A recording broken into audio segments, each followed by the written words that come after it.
हमनी के संस्कृति, हमनी के संस्कार सदा रहे हमनी के साथ। भारत के महान ग्रंथ और काव्य सब के संपूर्ण संकलन सब्सक्राइब करें तिलक।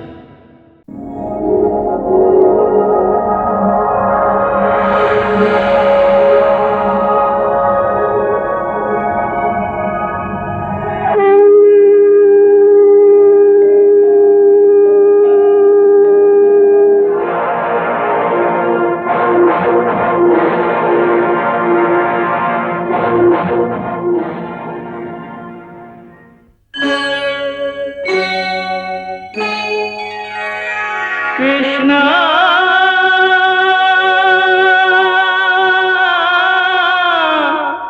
कृष्णा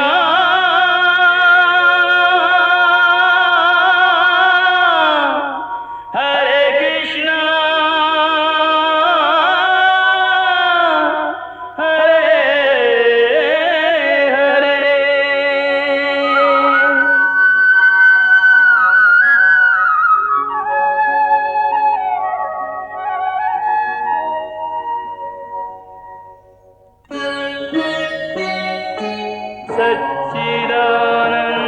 सच्चिदानन्दरूपाय विश्वोत्पत्त्यादिहेतवे तापत्रयविनाशाय श्रीकृष्णाय वयं नमः।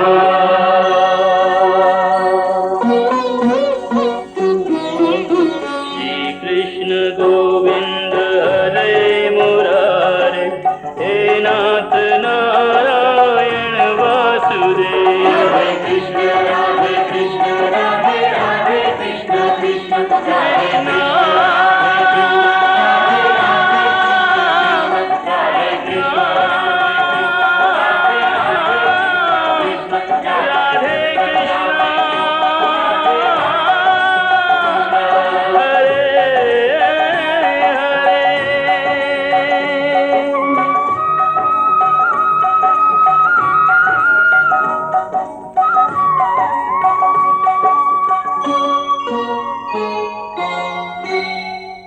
अभिमन्यु अमर हो गईला सुभद्रे, अमर हो गईला।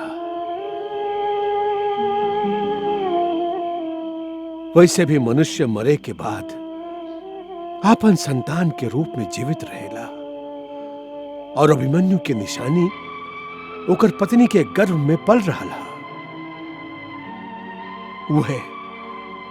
वह अभिमन्यु के नया जीवन के प्रमाण है। फिर तू दोनों इतना शोकाकुल काहे हो? सुभद्रे, द्रौपदी, तो के नहीं खे पता, हमके पहले से ही पता रहे कि अभिमन्यु की आयु बहुत छोट हुई।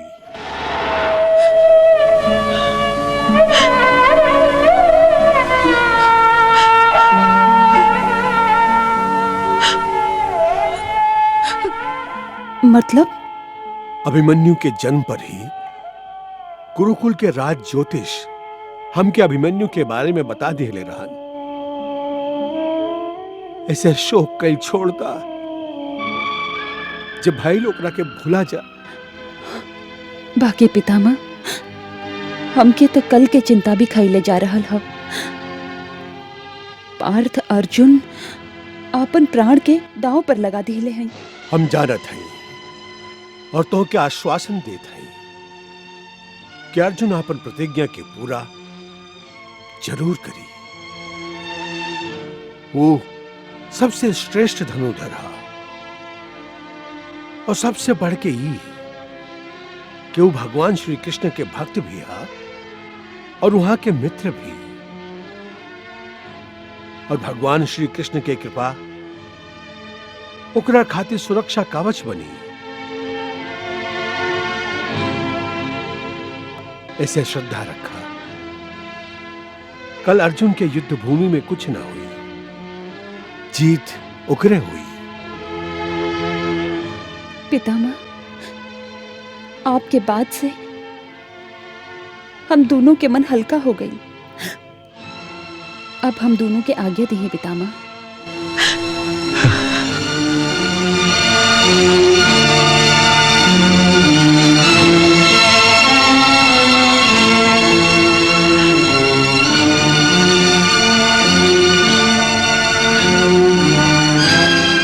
सौभाग्यवती होगा।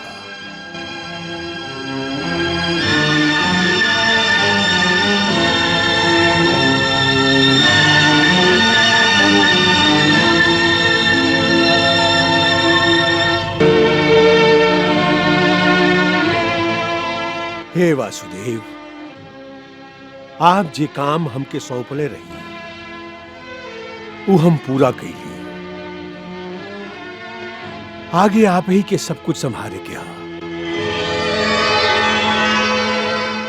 खाली कल के सूर्यास्त तक महाराज, खाली कल के सूर्यास्त तक अर्जुन हमार जमाई जयद्रथ के जीवन की अवधि सीमित कर दिए हा। ना गांधारी, ऐसा मत सोचा। अर्जुन आपन प्रतिज्ञा द्वारा आपन मृत्यु भी तो निश्चित कर ले हा। हो सकेला वो जयद्रथ के वध करे में असफल रहे। बाकी अर्जुन से जयद्रथ के सुरक्षा के कर सकी महाराज।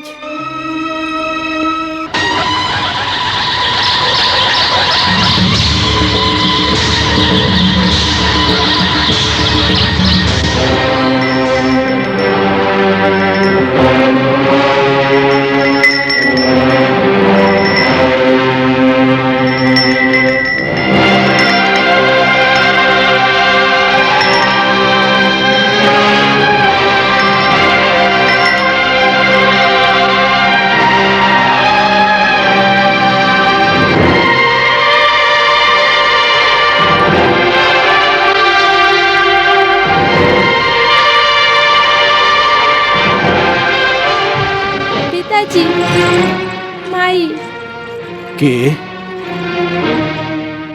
दुश्शला, दुर्शीला न माई, दुर्भाग्यशालिनी कहीं।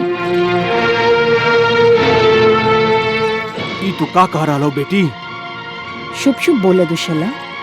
आज सूर्यास्त से पहले जेकर पति के मृत्यु निश्चित हो गई होके वो दुर्भाग्यशालिनी ना ता और का हो सकेली। आप ही युद्ध रोक दी पिताजी, आप ही युद्ध रोक दी। तू बेकार ही भयभीत हो रहा हो दुर्शला। तुहार पति सुरक्षित रही है।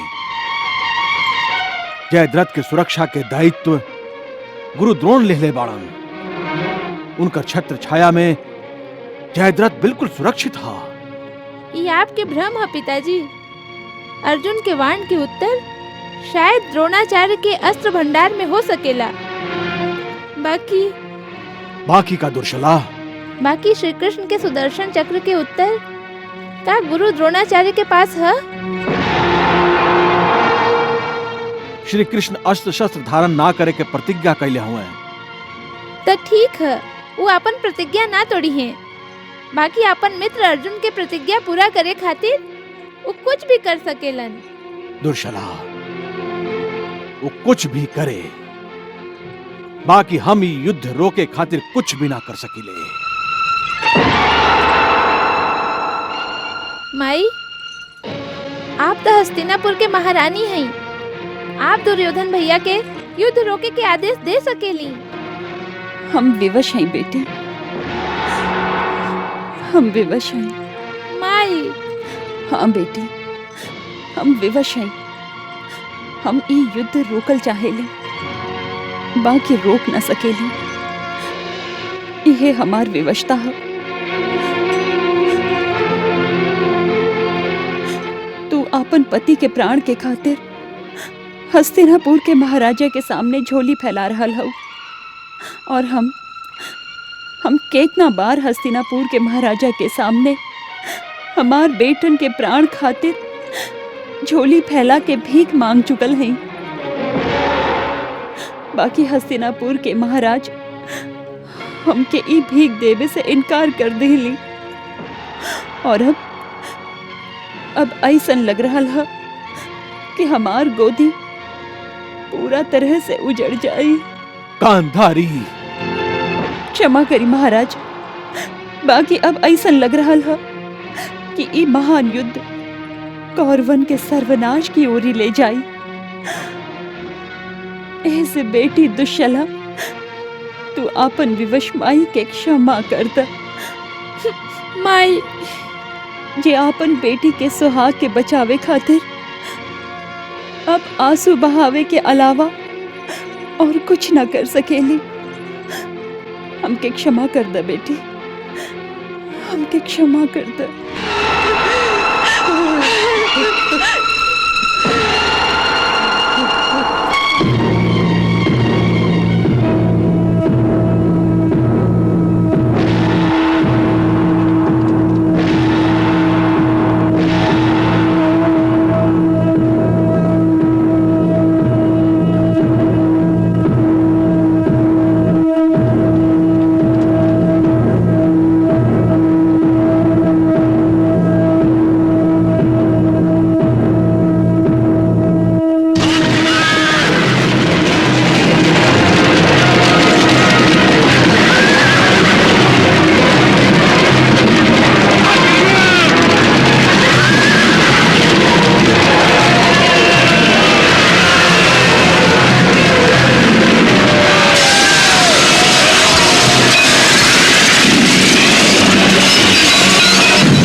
श्री कृष्ण और अर्जुन अपन अपन शंख बजा के युद्ध आरंभ करे के घोषणा कैले बाड़न। आरंभ ही ना, अंत के घोषणा कैले बाड़न संजय। सिंधु नरेश जयद्रथ के अंत के घोषणा। आक्रमण!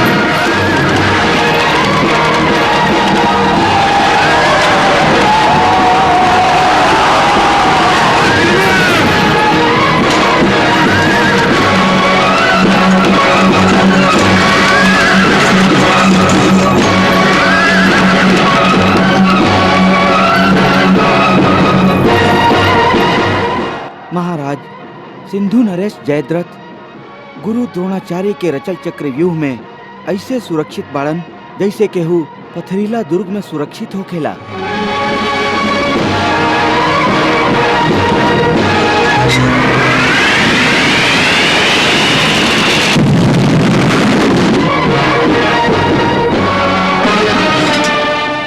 अर्जुन के हर आक्रमण के उत्तर भीषण आक्रमण से दा। अर्जुन के रोक दा, अर्जुन के आगे मत बढ़े दा। जा दुशासन, आगे बढ़ा।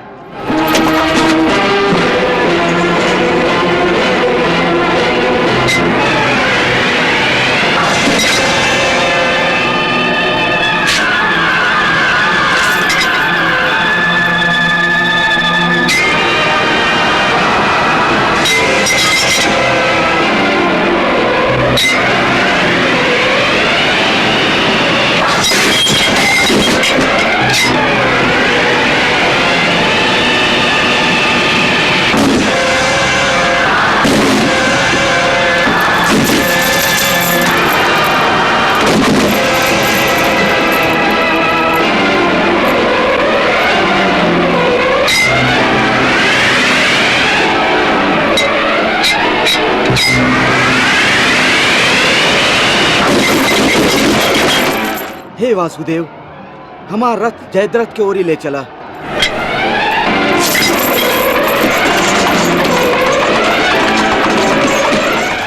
अंगराज कर्ण, जाई ओकरा के रोकी। जे आज्ञा सेनापति। चला सारथी।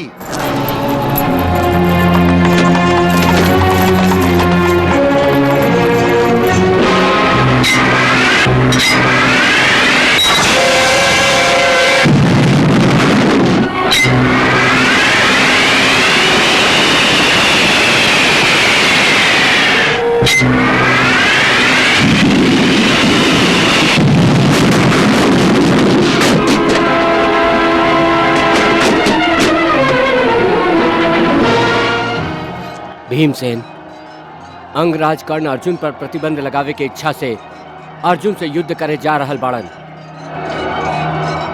दोनों टक्कर के योद्धा बाड़न। ऐसे यदि अर्जुन कर्ण के संगे युद्ध में उलझ गई तो समय बीत जाई और सूरज डूबे से पहले अर्जुन जयद्रथ तक न पहुंच सकी। ना बड़का भैया, हम ऐसा ना होके दे। हम अपन बाहुबल और पराक्रम से कर्ण के अर्जुन के रास्ता से हटा दे। बस आप हमके आज्ञा दी। जा भीम। सारथी, रथ के कर्ण के सामने ले चला। देखा था अपना आप के महाबलशाली समझे वाला उस सूत पुत्र में हमार गदा के आघात सहन करे के कितना क्षमता है। चला सारथी।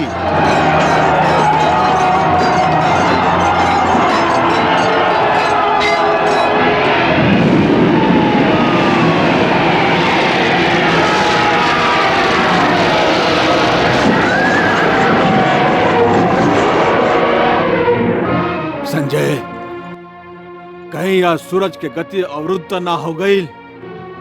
आज तो साझो ना हो रहा हा। हो जाई, सांझ भी हो जाई।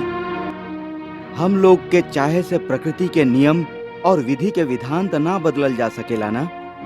सूरज निश्चित समय पर अस्त हुई। बाकी यह समय सूर्य देव के गति से भी अर्जुन के रथ के गति बढ़ावे के प्रयास वासुदेव श्री कृष्ण के है। कौरव सेना के भीषण संहार करत अर्जुन के रथ आगे बढ़ रहा है महाराज।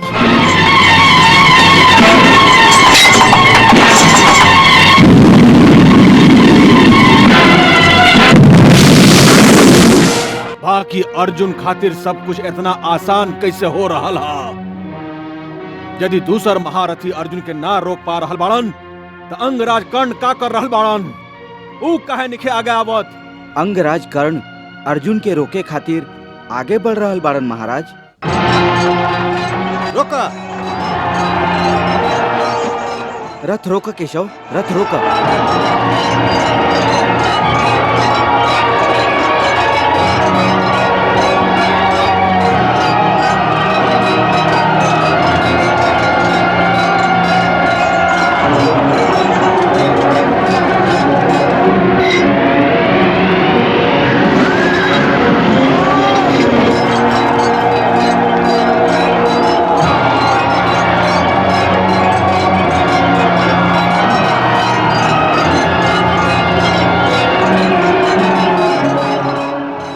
केशव, तू अर्जुन के वो पापी जयद्रथ के पास ले जा। इस सूत पुत्र के हम देख ले। धन्यवाद भीम भैया। हाँ केशव, चला जयद्रथ की ओरी। हाँ चल चला। हे सूत पुत्र, अर्जुन से युद्ध करे जात रहा। अर्जुन के डर के मारे था तू युद्ध से संन्यास ले रहा और बहाना बनौले रहा कि पितामह भीष्म के नेतृत्व में युद्ध ना करब। आपन प्राण के रक्षा करे के अच्छा ढोंग रचौले रहा तू। फिर का मुंह लेके अर्जुन के सामना करे चलल बड़ा।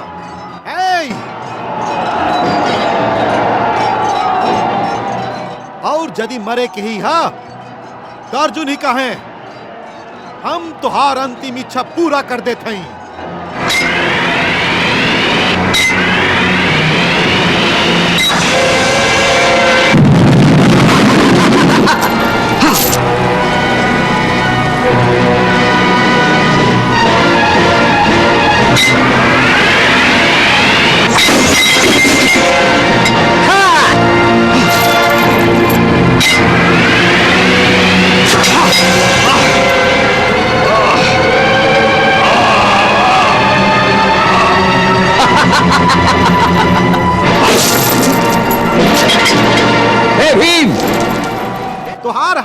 इतना शोभा नहीं खे देत। तू तो उहे जाके उहे कलछुल संभाला जे विराट नरेश के खाना बनावत समय थम ले रहा। सूत पुत्र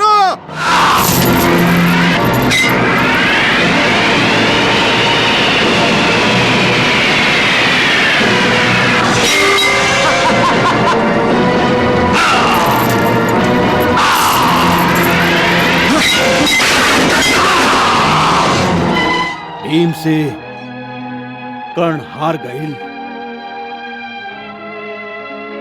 ई त शुभ संकेत नहीं खे गांधारी। हाँ महाराज, ई त निश्चित ही शुभ संकेत नहीं खे। नियति हम लोग के ई संकेत कई बार दिखले रहे, बाकी राज्य के लालसा के कारण शकुनी के बहकावा में आयल दुर्योधन के बुद्धि नियति के यह संकेत के ग्रहण ना कर सकल, और हम लोग भी उहे भूल कैले रही महाराज। हाँ गांधारी, नियति हम लोग के बार बार संकेत दिले रहे, बाकी हम लोग भी हर बार उस सभे संकेत के अनदेखा कैले रही। कृष्णा